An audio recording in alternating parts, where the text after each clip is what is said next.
నీటి సంరక్షణ అనేది ప్రతి ఒక్కరికి కనీస బాధ్యత. మనందరం కూడా ఈ యొక్క బాధ్యతని 100% కూడా ఫుల్ఫిల్ చేయాల్సిందే. ఎందుకంటే ఇది అసలే సమ్మర్. ఎంత వర్షాకాలం ఉన్నా, ఎన్ని వర్షాలు కురిసినా, ఎంత నదులు నిండినా, ఎన్ని చెరువులు నిండినా కూడా ఎండాకాలం వచ్చేసరికి ఆ నీళ్ళన్నీ కూడా అడుగంటిపోతూ ఉంటాయి. ఎందుకంటే ప్రజెంట్ జనరేషన్లో కాలుష్యం అనేది ఎక్కువైపోయింది అండ్ గ్లోబల్ వార్మింగ్ అనేది ఎక్కువైపోయింది. దీనివల్ల ఎన్ని నీళ్ళున్నా కూడా విపరీతంగా ఆవిరైపోతూ ఉన్నాయి అండ్ భూగర్భ జలాలు కూడా అడుగంటిపోతూ ఉన్నాయి. ఇలాంటి సందర్భాల్లో మనకు నీళ్లు రావాలి అంటే భూగర్భ జలాల్ని మనము సమతుల్యం చేయాలి. ఎంత నీళ్ళని బయటికి తీస్తున్నామో అదే రేంజ్లో కాకపోయినా ఒక సగానికి పైన అయినా కూడా ప్రతి ఒక్క నీటి బొట్టుని మనం సంరక్షించాలి.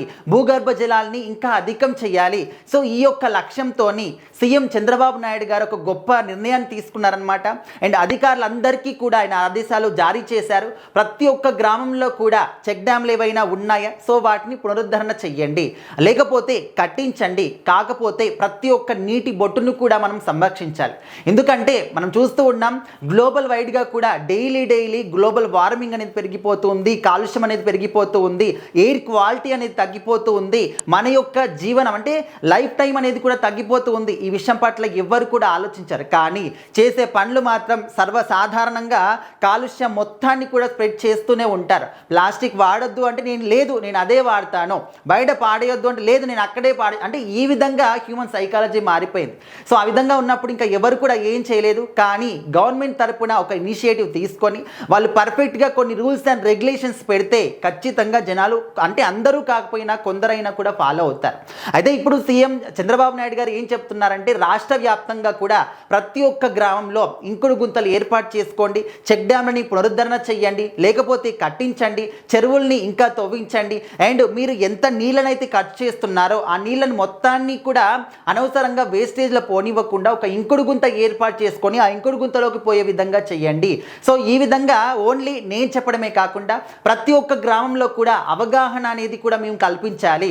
ప్రతి ఒక్క గ్రామంలోకి వెళ్ళి అక్కడ ఉన్నటువంటి ప్రజలందరికీ కూడా అరే ఈ విధంగా చేయకూడదు, ఈ విధంగా చేస్తే మనకే బాగుంటుంది, భూగర్భ జలాలు పెరుగుతాయి, నీటిని సంరక్షించుకుందాము, ఫ్యూచర్ తరాలకి నీటిని అందిద్దాము. సో ఈ విధంగా ప్రతి ఒక్క గ్రామంలో కూడా అవగాహన ప్రోగ్రాంలను కూడా నిర్వహించండి అంటూ అధికారులందరికీ కూడా ఆదేశాలు జారీ చేశారు. ఇక మీదట మనందరికీ ఏకైకంగా ఉన్నటువంటి లక్ష్యం ఏదైనా ఉందంటే అది ఖచ్చితంగా భూగర్భ జలాల్ని మనం ఇంప్రూవ్ చేసుకోవాలి, ప్రతి ఒక్క నీటి బొట్టును కూడా మనం సంరక్షించుకోవాలి అనే విధంగా చంద్రబాబు నాయుడు గారు చెప్పడం జరిగింది.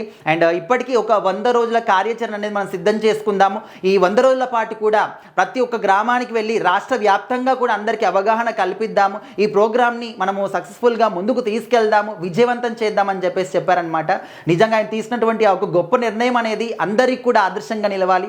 అండ్ గవర్నమెంటే చెప్పాలి, వాళ్ళే చెయ్యాలి, చెప్పినంత మాత్రాన ఊర్లలోకి వచ్చి వాళ్ళే చేయాలని కాదు, ప్రతి ఒక్క సామాన్య పౌరులు కూడా దీని గురించి ఒక గొప్ప ఇనిషియేటివ్ తీసుకోవాలి. ఎందుకంటే నీళ్లు ఉంటేనే మనము ఏ పనైనా కూడా చేయగలుగుతాము. నీళ్లు లేకపోతే ఖచ్చితంగా ఇంకా ఆకలి దప్పులతో చనిపోవాల్సి వస్తుంది. సో ఈ విషయాన్ని ఇంకా మన ఫ్యూచర్ తరాలకి, మన ఫ్యూచర్ ఎవరైతే మన జనరేషన్ ఉంటారో వచ్చేవాళ్ళు, సో వాళ్ళకి నీళ్ళని అందించాలి అంటే ఖచ్చితంగా మనం పొదుపు చేయాలి. సో వీలైనంత ఎక్కువ మందికి ఒక విషయాన్ని మాత్రం షేర్ చేయండి.